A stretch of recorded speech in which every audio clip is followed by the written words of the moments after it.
Dark Souls Guy X.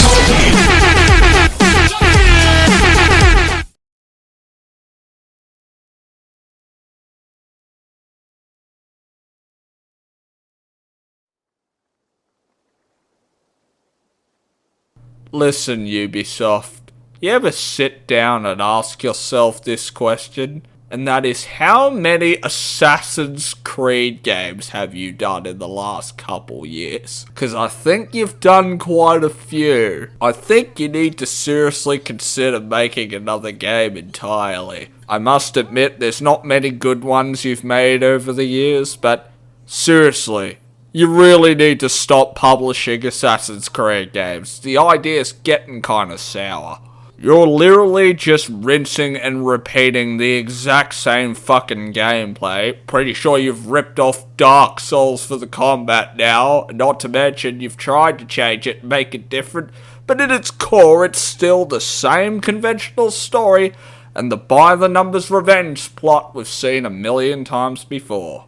But the reason this one was different is because it was the only fucking launch game Xbox did for Series X. I'm not gonna sit here for the entire vlog and go into full detail about how this game is different from every other Assassin's Creed game, because it really isn't in technicality. I hate to be the one that says this, but it's so true to the letter, and they really need to end the Assassin's Creed series already. It's getting kinda old, fellas.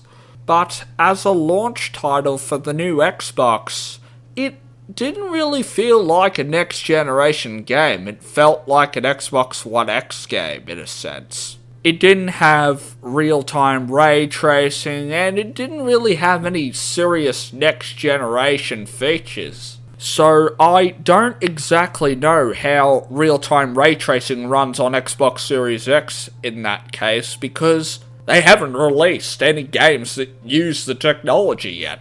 I think they might be saving this feature for a future update. But in all seriousness to the Xbox team and Phil Spencer, they have done a marvelous job this time round. If I had to judge the condition that the Xbox platform is in right now, I'm actually relieved.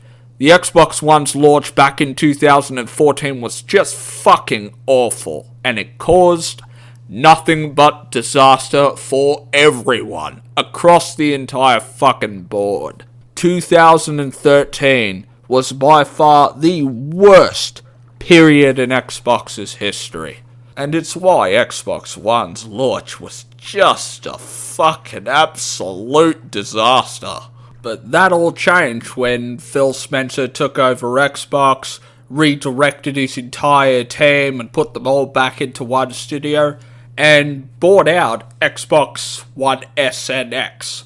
They were both fantastic consoles, and he did such a marvelous fucking job of them. That's when we all saw Xbox coming back for the better good. And it's because of what they learnt from the very end of the last generation is why they were able to apply it the same with Xbox One S and X, because they learned a shit ton from that.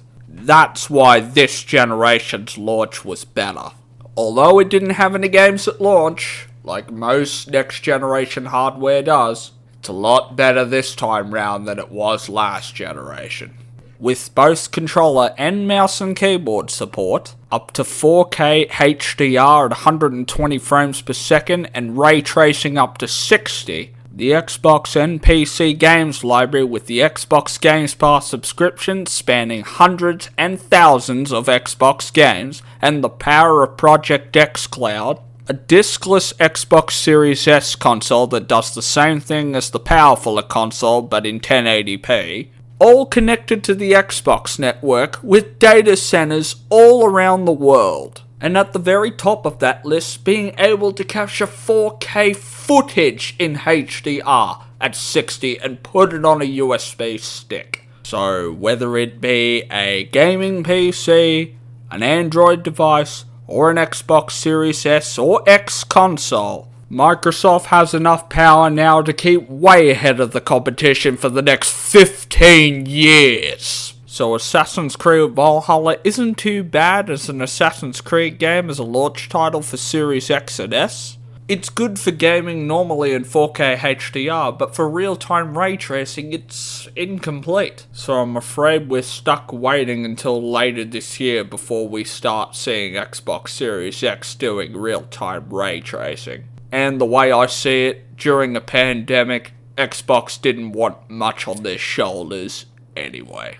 And the platform in all respect is a lot better now than it used to be. Plus, they started development back in 2019, round about December, and Assassin's Creed Valhalla round about the same time. And they had a lot more time to prepare for this than PlayStation did. So to wrap this video up, I think Xbox did a better job than PlayStation did. I think they did a great job in launching Series X and Series S last year, and I also think they did a great job in bringing out the Games Pass subscription last generation, and bringing all the enhanced games to Series X, which was also a major big help. They also did a great job in launching the Seagate expansion card and the solid-state drive technology in the Xbox Series X as well. I know it's not much for the first couple of months of a new Xbox generation, but it's better than nothing, guys, you gotta admit. This wasn't easy for Phil Spencer and his team of Xbox to do, and I think this is the beginning of a brand new chapter for Xbox. This is a huge milestone for these guys because they have come a long way since they started. These guys have seriously worked the bugs out of this platform now, more than what I could ever have possibly imagined. And the word is out. Xbox Series X and S are absolute powerhouses. They are absolutely guaranteed to power your dreams. We dream the dreams, and we are the dreamers. This is Xbox at its fucking best. Jump in and have fun with the powerfulest console in the world. That's right, bitch. I'm Dark Souls X. You're a fucking faggot. Get wrecked.